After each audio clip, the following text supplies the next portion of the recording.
Celebrate natin with the kids here at Hospicio. Swak sa tema ng hawak kamay. Yes. We are so fortunate na dito kami nabigyan kami ng pagkakataon na makapag-celebrate ng isang magandang simula para sa aming teleserye. At napakaganda nga naman na masimula namin yun by giving back.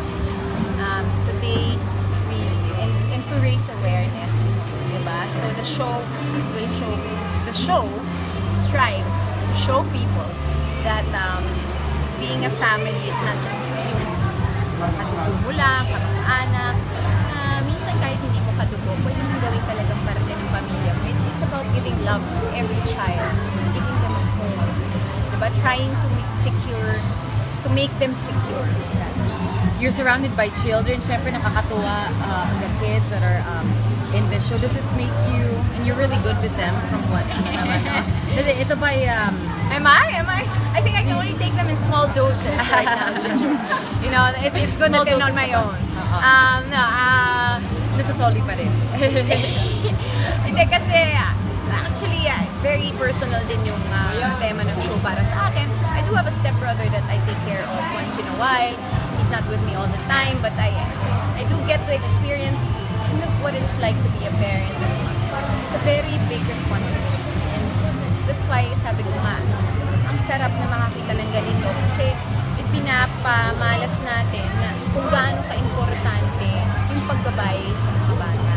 Minsan kasi hindi lang naman ito tungkol sa pera, hindi lang ito tungkol din sa pagsasabi ng I love you. These are things that are easy. It's easy to say things, it's easy to give things, but to really be there for them is something else. So are you ready or? I'm not yet ready to have my own.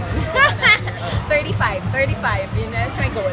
Yeah. So you enjoy bonding with the kids, pero may takot pa. Na personal. Personal, oo. Ito kasi hindi ko naman sinasarili ng mga anak. Hindi sa takot, hindi pa lang ako nagda. Siyempre, hindi pa ako magpapakasal this year, definitely. Ewan ko next year, but you know, I don't really know when. And when I do get married, I want to travel first. Take some time off. Right? So, give me some time. So, I'm trying to target 35 to have a kid. So, but working with the kids, sobrang galing nila. So, talagang sabi ko nga, parang papunta na ako sa nai-insecure ako sa mga to eh. Ang galing-galing kumarte, yung gano'n. Pero, actually more than that, nakaka-inspire. So, ganado kami.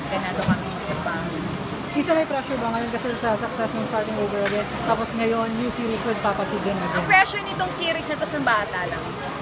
Wala sa amin. Sa bata lang talaga. Hi to Joaquin! Sorry po. Sa bata Sa lang. mga bata ang pressure nito, wala sa amin. Hindi, joke lang. Actually, Joaquin ba yung pangalan? ay, hindi. Ka-play niya yun. May fiancé yun ako. Diyos ko. Pero kilala ko. Joke! Hindi, ano nga to? Nag-release tayo. Pressure. Hindi, alam nyo kasi, sa kahit ano naman, hindi ko talaga dinidibdib yung pressure kasi wala ka naman talaga magagawa eh. Hindi ka naman pwede, anong gagawin mo? You can only do so much. At the end of the day, you just lift it up to God. There is a bigger and higher force behind all of these things. Kasi kahit naman siguro sa Hollywood, they never know if it's a hit once until it's out. So, you know, I can only do so much. I can only make sure that I give my best. Yung prime time to, so gano'n ka yung confidence na Nasa bata ang confidence ko. Again, binabalik ko sa kanila. Hindi man lang kay Papa P. Para less pressure. Hindi, I'm very confident that it's a good material. Nasa ating mga manonood na lang kung paano nila tatanggapin. And your character is lawyer ka dito. I am the lawyer of Jin's sister. So Jin is played by Puyolo Pascual. I am the lawyer of his sister. So ako yung in charge sa estate ng mag-asawa nung sila ay namatay. Kasama na rin dito yung kailangan siguraduhin ko nasa maayos at responsableng mga kamay yung mga bata. And in the beginning, makikita ko na parang hindi yata. Questionable itong arugante pa na lalaking ito.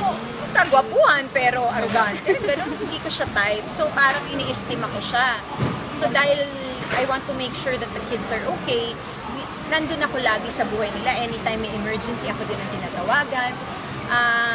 So doon magsisimula ang story. While si Andrea dito is my sister, and I have a very strict father. That's why I'm just very work-focused. Hindi ako lalandi-landi dito. Hindi pa. Yeah. Isa, kamusta yung hindi na ginagawa mo? Yung Marian North? Star Cinema Star siya. Cinema. Yeah. Oo. Under Direct Wen. Mabuti naman, siguro today is going to be my 5th or my 6th day for the film. Nung Saturday, nag-shoot kami nila Jody and Zanjo. Parang yung buong cast. And masaya, pero nakakatakot yung material. Kaya dapat matakot kayo. Huwag kayo matuwa pag napanood nyo. Konting tuwa lang. Brief description tungkol dun sa movie. Oh, basically, it's also about relationships of mothers or mother figures in their children. And hindi ko alam kasi hanggang saan ang pwede ko ilathala eh. Basta may mangyayari sa mga anak namin. So, yun lang. Pero you say Hindi ko alam hanggang saan eh. You don't mind playing mother roles na. Sweetheart, I was playing mother roles at the age of 24 and 25. Will I mind it now that I'm 30 plus? Diba? I mean, come on. Yeah. It's nothing. It's just a role. I should have my own children at this point. Most of my friends have their children. Huwag mo na natin. This is the movie na dapat magkasama uli kayo ni Judy Ann, right? No, it was her role. And then I think something happened. I don't really know what happened, but I'm grateful na sa akin na pumunta. So, Okay. yung attitude tayo. So, yun. Okay. At malapit na rin sa August, kailangan ko i-promote pag magalit si Mother Ah, Lily. August. Yung Somebody to Love, meron din kami. This is under Regal Films with Carla Bellana, Isabel Daza, Mateo, and Jason Abalos, and madami pa. So there. 35 Thank to you. 25. Yes. Oh, I'm not 35 yet. So Wala pa naman, wala pa. Yeah.